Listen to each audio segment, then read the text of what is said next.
Bro, we back for another round, another episode, man.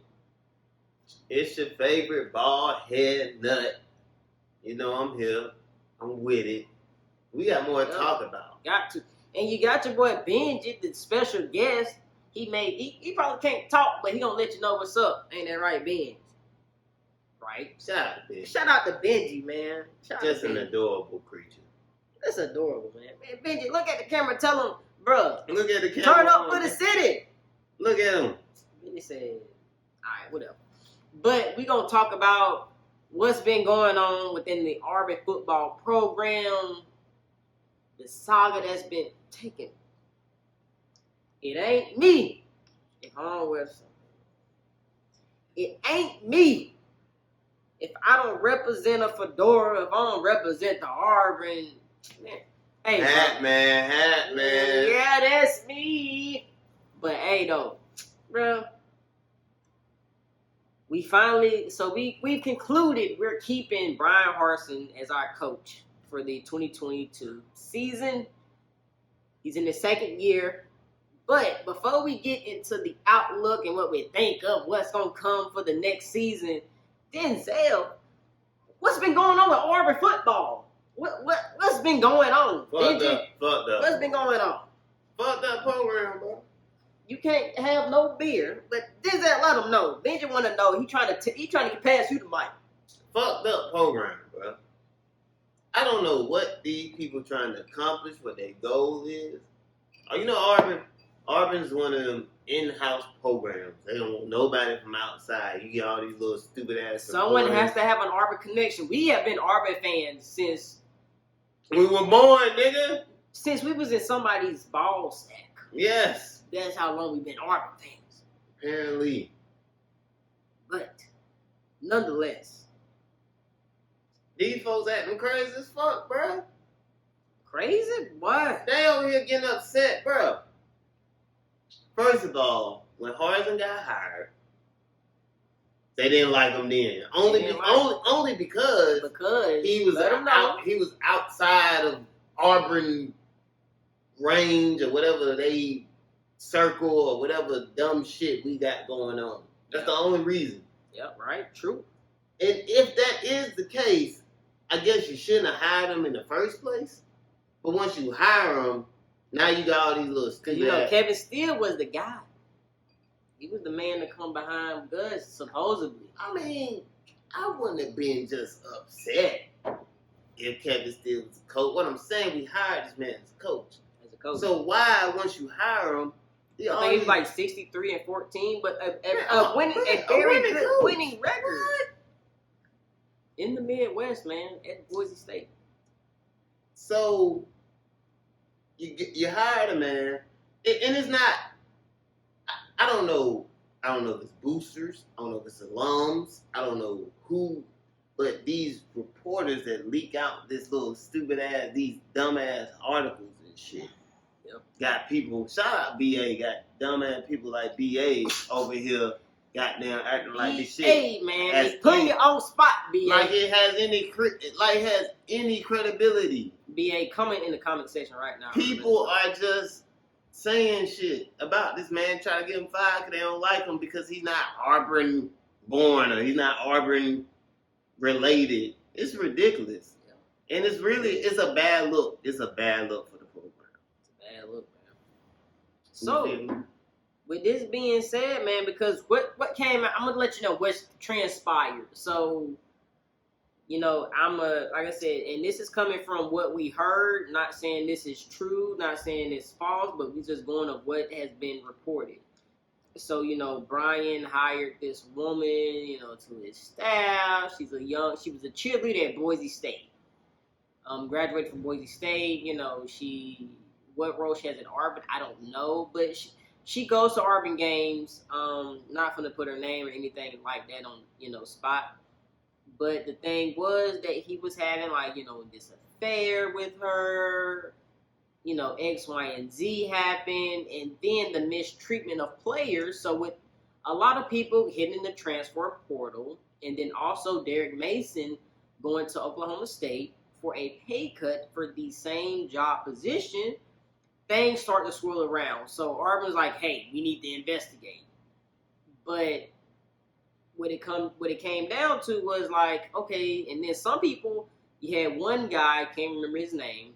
Do I care to remember his name? No. Was saying he treated us like dogs.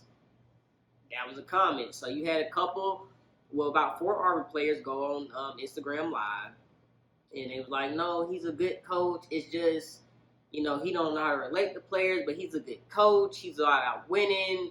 And one of the comments that stuck with me was, he could be the next Nick Saban if he knows how to relate to coaches. I'm paraphrasing, but that's what I'm saying. It was relate to people. Relate to people. So that's what it came down to. So Auburn hit this investigation. Brian Harsin is, at this point in time, he's on vacation. I want to say in Mexico, but he was on vacation. All this stuff swirling around. So this whole investigation going on, and this man is not in the country. Get to the point around I want to say it was Tuesday. Auburn make this new rule of like, if you don't cooperate with the investigation, we can fire you with cause. Therefore, we can basically fire you and not pay you at the same time. Very, very strange for you to do this during the whole investigation of like trying to decide if you need to fire a coach. All right, Benji, holla at you. But trying to, decipher what we gonna do. Long story short, came down and said we're gonna keep our coach.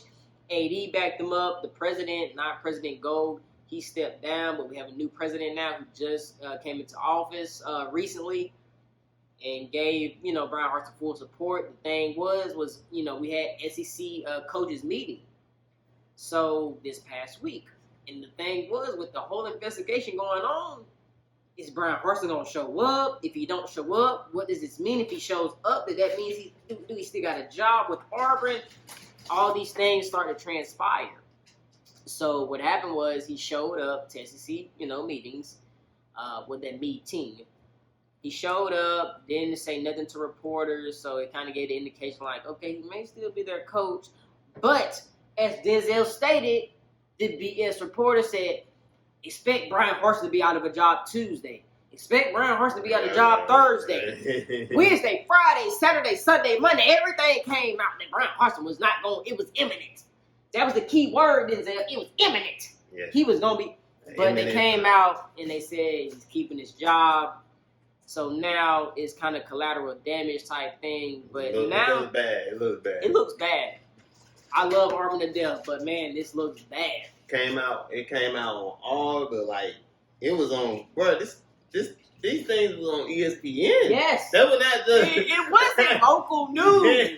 This was national news, man. It looked bad, man. National news, man. It made the program look bad. I could see. And the key thing also too, we had a great early day signing period. A lot of kids. But he didn't get it. So when it came to signing day, which hell, do we even call it signing day at this point? Because you can sign early. You can sign early as fuck. Well, I'm saying they didn't sign anyone. Yeah. And so, like I said, people start to look at these things like, all this was going on around that time, and right, people talking. Man, it's not good for the program. We had a 6 and 7 season. Is it? It's Auburn? Okay. I mean, damn. Is it an Auburn standard? Nah, whatever. But this is first season as a coach. First season. None of his players, none of his recruits.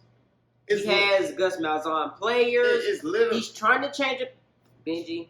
It's literal panic. But you're changing a culture. You're changing a program. So the first year, you should expect some rocky times, right? Yes, some rocky times, man.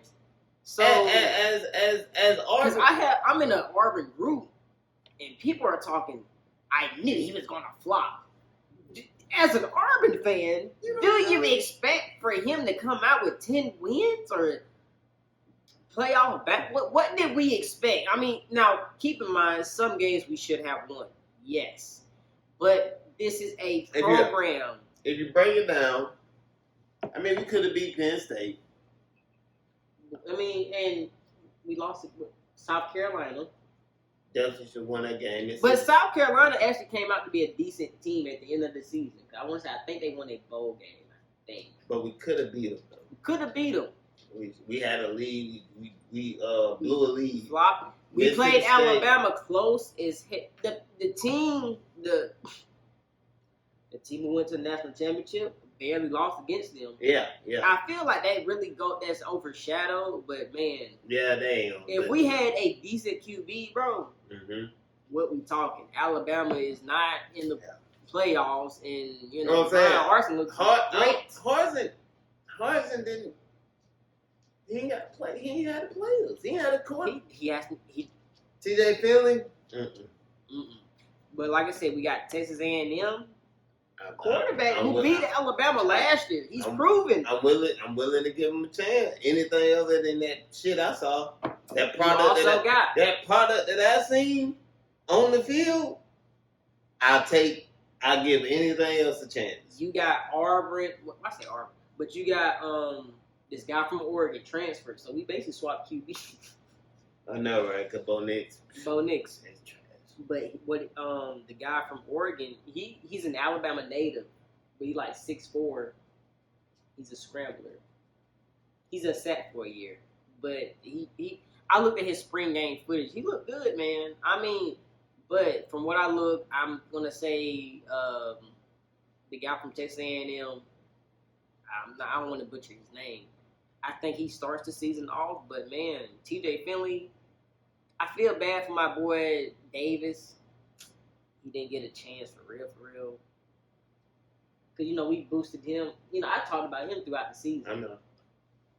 But now, like I said, but the main thing is Brian Horston is getting his people.